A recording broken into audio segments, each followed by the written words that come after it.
So we come to the 14th move of the 18 form Qigong sequence or Qigong sequence, whatever way you want to say it. This one's called, in some forms, the charging fist, or in some other forms it's called like punching of angry gaze, that sort of thing. Moves sometimes sort of vary and very similar and slightly different with all, because there's many different forms basically Qigong, but they do vary. But again, charging fist, it's basically like a kata move really, this one. As with all the specific Qigong or Qigong sequences or moves, as it were, they benefit specific meridians, it's believed. So again, this is believed to help the pericardium, the heart lining, as most of them do, the stomach, the bowels, the bladder.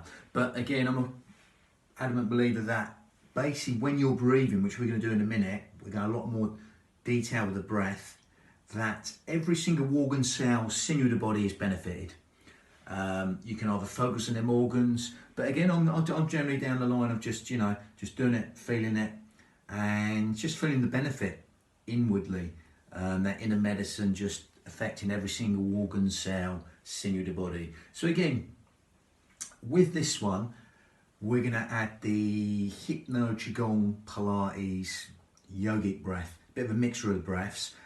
First, this one's like the 14th, the 18th form Qigong sequence, but this is added on to an 8th form at the beginning and a 9th form at the end. So basically it's 35 moves. This is the 22nd move of the whole 35 moves. So we've got an 8th form like based on the 8 brocades, then this 18th form Qigong sequence is added on here, second, and then we get to the end of this with 14 of the 18, we'll add another 9 sequence. So basically 35 in all. Doesn't really matter. I'll put in brackets what it is, the number, etc. You can do these segmentally in order, or it doesn't really matter. But all I'd say is just, do it, feel the breath, feel the movement. If it feels good, do it. If it doesn't, don't worry about it. It's just movement at the end of the day. Whether it's a specific Qigong sequence, it doesn't matter. Again, we're just taking that movement. They're really good movements, these. And I'm going to go a lot more. It's a really easy move. Basically, it's like a kata move. You can sit down, up. You can be up high or sit down deep, as long as you're not going knees past toes. I tend to take the Iyengar yoga principles with all these. Again, it's 2 schools of thought on that. Again, if you want to go wide and deep, you can do, but no lower than knees and 9 toes. Or if you want to be up high here, fine. Okay, see what suits you. It's your union of your mind and body.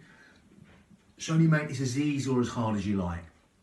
Okay, so before we link the breath to motion, we're going to go into the breathing. Okay, like I say, I'm going to spend more time on the breathing than the move, because the move you learn in a minute, or not even that. So let's start with the breathing. We go down the Pilates yogic Qigong breath, okay, or the hypnotic breath. It's a bit of a mixture of breaths. So again, let's get the Pilates breath to start off with. I don't want to digress too much. Let's go straight in. So we zip up pelvic floor, scoop out your abdominals. Then muscles go together.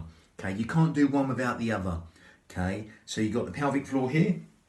Again, imagine these thumbs from hip to hip, like cling film. The pelvic floor goes along here, joins to our corset muscle, 3 layers deep, which is all segmentally stabilising our spine, our transverse abdominis. So as you zip up pelvic floor and scoop out your abdominals right now, and breathe in through the nose right now and exhale through pursed lips, as if you're sort of blowing out a candle through pursed lips.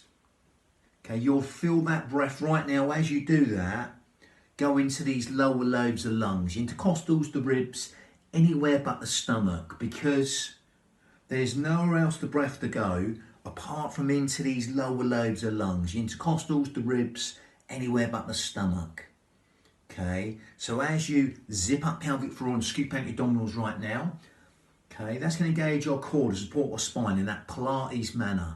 And if you want to really see where the breath's going, get the 2 middle fingers touching underneath the xiphoid process, the sternum, the breastbone.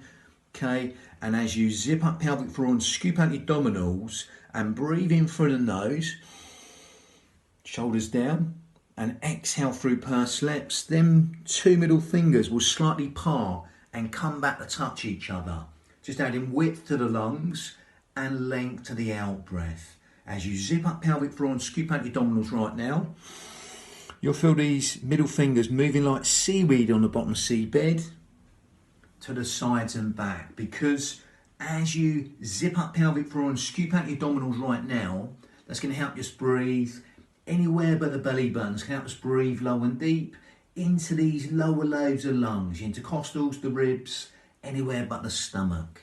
You can take the hands away, safe in the knowledge as you right now zip up pelvic floor and scoop out your abdominals.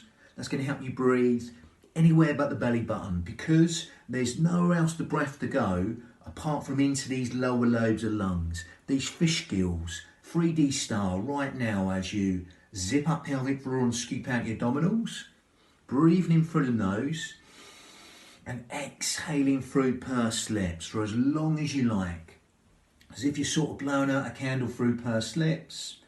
That's what we call lateral thoracic breathing in Pilates.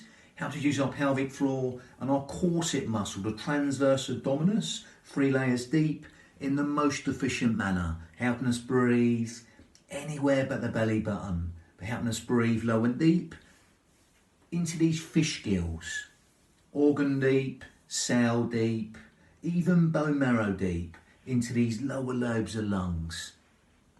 As though someone's opening an umbrella inside your rib cage and letting go.